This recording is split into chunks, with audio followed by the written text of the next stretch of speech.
On July the 6th, 1940, in Berlin, Adolf Hitler celebrated his victory in Europe.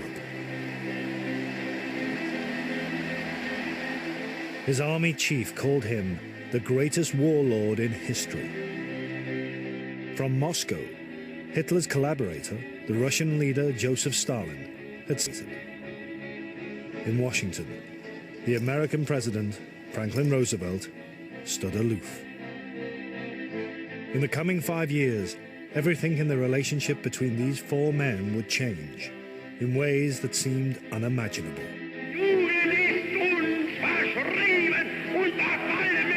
While their nations fought a war of weapons, these four great warlords of the 20th century fought a war of the mind. What started as a European war has developed into a war for world domination.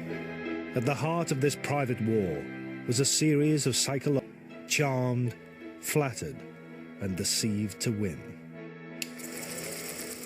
What was curious was that these duels took place not between enemies, but between men who at the time were allies. Yet their behavior was egotistic, tempestuous, monstrous, and politically, despite the rosy glow in which some are seen today, always selfish. We shall never cease to persevere against them until they have been taught a lesson which they... The duels of the warlords decided the strategy for the greatest battles in history. They were also the epicenter of a seismic shift in world power. From the age of European empires to the age of two ideologically opposed superpowers, with devastating consequences for hundreds of millions of people.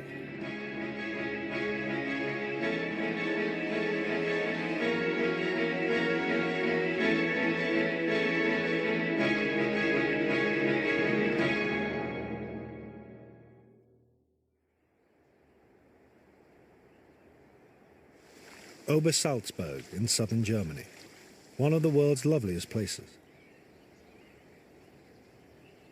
It was here, in August 1939, that Adolf Hitler was thinking the unthinkable.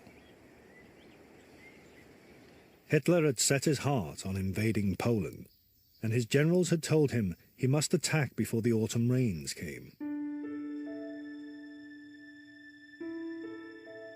But Britain and France had said they would go to war for Poland.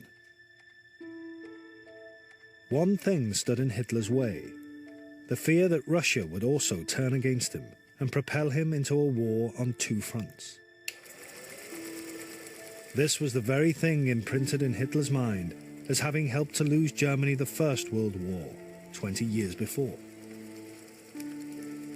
There was only one way out: a pact with his greatest ideological enemy, Joseph Stalin. Hitler put out feelers to Moscow. Though he little realized it, he was instigating a mental duel with Stalin, which over the next 2 years would decide the destiny of the Second World War.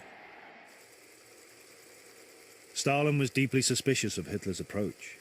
He spent hours reading Mein Kampf, written 15 years before, underlining key passages, like Hitler's views of the Bolshevik leaders, men such as Stalin himself.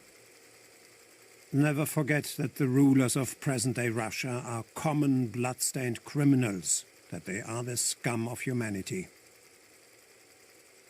But Stalin could see that Hitler was now desperate for a deal, and offering to send his foreign minister, Ribbentrop, to Moscow. Stalin decided he would go with Hitler. Hitler's propaganda chief, Joseph Goebbels, noted in his diary, 22nd of August, 1939. Non-aggression pact with Moscow perfect. Ribbentrop in Moscow on Wednesday. That is something. We're on top again. Now we can sleep more easily.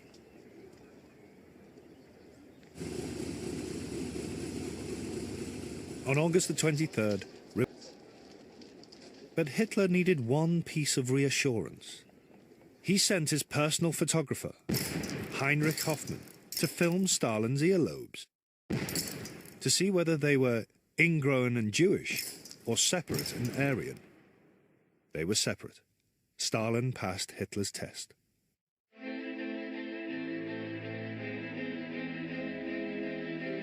Shortly after midnight, on August the 24th, 1939, the Nazi-Soviet pact was signed, and with it, a secret protocol under which Germany and Russia would carve Poland into two. Hitler phoned Ribbentrop. This will hit like a bombshell.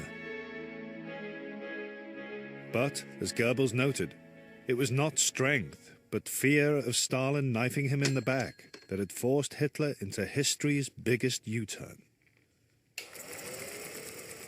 The Führer believes he's in the position to be choosers. In times of famine, the devil feeds on flies.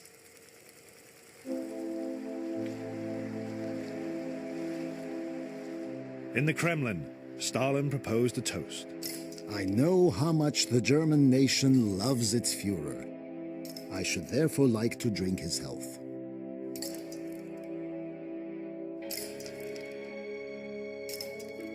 But like Hitler, Stalin was also acting from fear that Hitler would attack him. That evening, he told his inner circle, Of course, it's all a game to see who can fool whom. He thinks he's outsmarted me, but actually it's I who's tricked him. Stalin had found a bedfellow for whose cunning he had held a long and sneaking admiration. Back in 1934, Stalin had observed Hitler eliminate his rivals within the Nazi Party in the so-called Night of the Long Knives. He remarked, What happened in Germany? Some fellow, that Hitler. Splendid. That's a deed of some skill. Hitler had felt no such mutual admiration. In his early years in power, he was set on the dreams of Mein Kampf, an alliance with Britain's Sea Empire, while he expanded to the east and built his German land empire on the continent. Only when that plan had clearly failed did Hitler begin to see in Stalin someone he might do business with.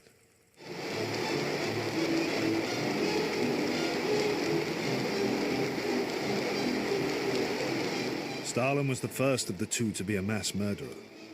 His terrors killed millions. He once compared his victims with the boyar landowners massacred by Ivan the Terrible 400 years before. Who's going to remember all this riffraff in 10 or 20 years' time? The names now of the boyars Ivan the Terrible got rid of? No one. A week before he invaded Poland, Hitler made an eerily similar remark to his generals. Genghis Khan had millions of men and women killed by his own will and with a gay heart. History sees him only as a great state builder.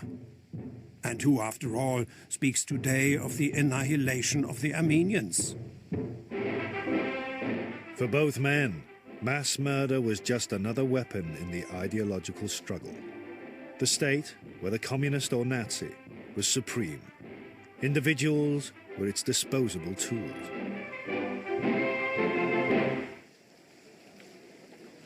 They even extended this idea to their domestic lives. Hitler had secret mistresses, most notably Eva Braun. But in public, no woman could come between him and his nation. One of his secretaries recalled that he emphasized again and again, My lover is Germany. Stalin did marry, twice, and had children. But the suicide of his second wife, Nadia, in 1932, further brutalized him. Echoing Hitler, he told an associate, A true Bolshevik shouldn't and couldn't have a family because he should give himself wholly to the party. Stalin told his son, Vasily, I'm not Stalin. Stalin is Soviet power. Now in August 1939, these two